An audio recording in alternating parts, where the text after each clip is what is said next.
Hey everybody, it's Rob from Flailthroughs. This is Gundam Battle Operation 2, and this is the Dreissen. It is a 2-star, 550-point general. There's also a level 2, which is, I assume, 600. And it is a fancier Dom, but the ways in which it is fancier are worth noting. First off, it does have its own giant bazooka. It's a giant bazooka, not much to say about it. It has a set of 3-barreled armed beam guns, which actually do really decent damage, about 300 a shot, and you get about 12 shots before they overheat. So if you're fairly careful with them, you can keep firing them for a very long time. It has one other weapon, the Tri-Edge, which is interesting and totally new. I'm about to try launching them. You launch them, they hover, they go where the camera goes. You aim them with your right analog stick. So it is going to take a lot of practice to get good shots with that, but once you do, I think you're going to be able to hit people around corners and things with a little bit of work. This is another one that I think people who specialize in it are going to be really interesting to fight. I am not specializing in it, and of course there's that. It has its giant beam tomahawk, which is a big beam axe with the Doug Schneid Freet melee pattern, which includes one-hit knockdown.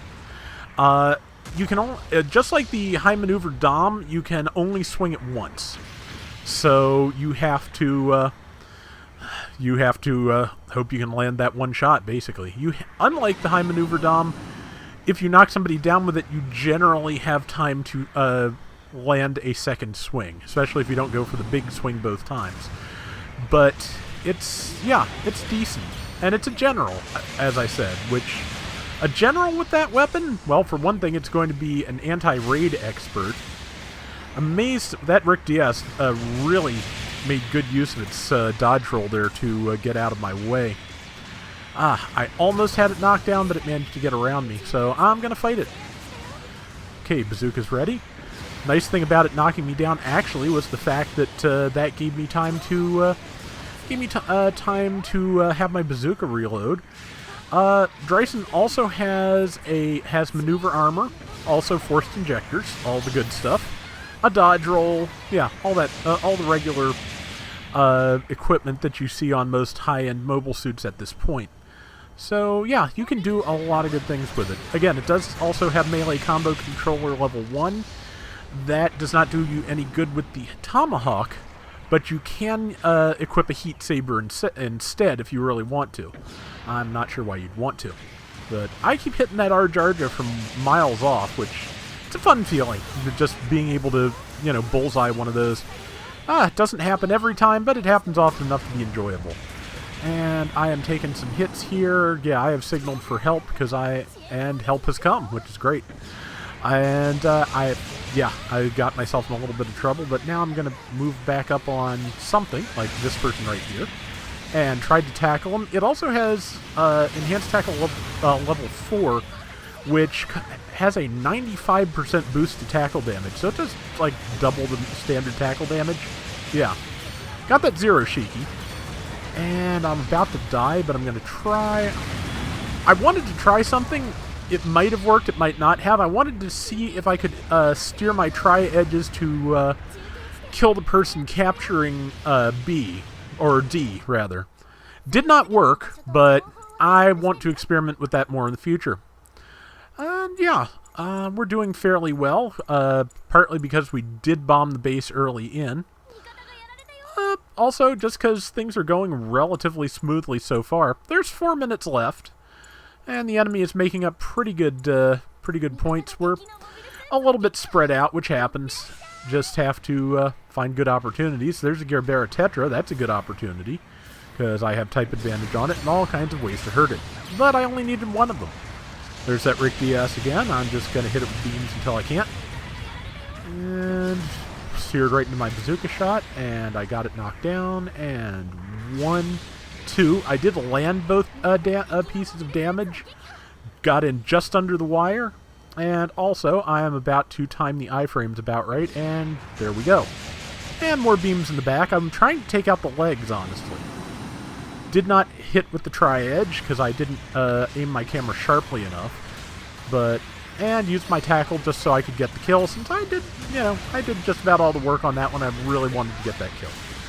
Ziroshiki knocked me and our MLRS down, and it is paying the price. For one thing, I think we all got caught in a friendly airstrike, which is why 2 of us are a little bit weak now. I'm not going down that corridor. It seems like a good way to die, and there's 2 enemies out here and a little bit more space to maneuver, which, as you can see from me getting caught on the Gallus, is kind of important.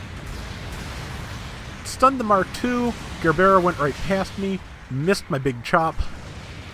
And, okay, is that a Mark II? Yes, it is, and it's on the ground. And tri-edged it, missed it entirely. Yeah, those things are going to take a lot of practice to aim decently. But again, the enemy team is doing pretty well. They are catching up, and right now I was just playing Ring Around the Rosie with this to use my maneuver armor to hopefully get it to expend some stuns before I moved in on it. Didn't work out that way, and also I got a little bit surrounded. I am now going to attack, which also foolish. Got it. Chop. Got out of the way, but that 7th Gundam's beam rifle is pretty good, so yeah. Round is almost over. I'm doing fairly well. Incidentally, you can launch the tri-edge while boosting. I haven't hit anything with it that way either. But yeah, I'm sending Titan our defenses because they managed to make up we had a pretty solid point deficit at one point, and now we don't. So time to work on, defense and trying to keep that difference. Number 6 is stranded halfway across the map, but I figured if I went to help them, I'd get us both surrounded. So I'll go here where everybody is more or less together. 5 has got their mobile suit, so somebody is here and they're by themselves trying to attack the base, which not going to work out for them, I don't think. Yep, 3 is already on them. I'm going to move up. No point in moving up too close. Thank you, Force Injectors, for letting me get out of their way. Yeah, because that was the Arjarja, and yeah, it just meleeed that thing to pieces. Almost hit the Rick DS. I pulled it just a little bit too soon. Yeah, like I said, just practicing with those. Once you get somewhere with it, once you've got the aim down, people are going to be able to do great things with that. I am looking forward to seeing people use those with skill, which, again, so far I'm not, but it is possible to do, I'm sure. And once people know how to do it, yeah, we're going to see some stuff. It's going to be great. And 2300. Didn't quite get my tri-edge. I think I should have just scooped downwards a little bit more strongly. I am pulling back. We are still, there are still some people there taking beatings. And yeah, they do have a maximum range though, and if they reach it, they'll just explode. And we're out of anything to do. Number 6 managed to hold out long enough. Number 1 got surrounded and killed, but it was just enough. We pulled it off. So, not bad all told for 2 o'clock in the morning on Thursday morning. Yeah, we won by 500 points. Yeah, that 1 kill would have ended it for us, but 6 managed to stay safe. So, 5 kills and 2 deaths, not bad for something I'd only used like 3-4 times before this. So, yeah, that is going to do it for today's Gundam Battle Operation 2. And we just pushed back a whole bunch more videos once again. So, until next time, everybody take care and have fun. Later! Yeah, this is a lot of fun. I hope everybody who wants one gets it, because it is, like I said, it's got some interesting stuff going on, and I really do think it's going to be fascinating once people have got the tri-edge down.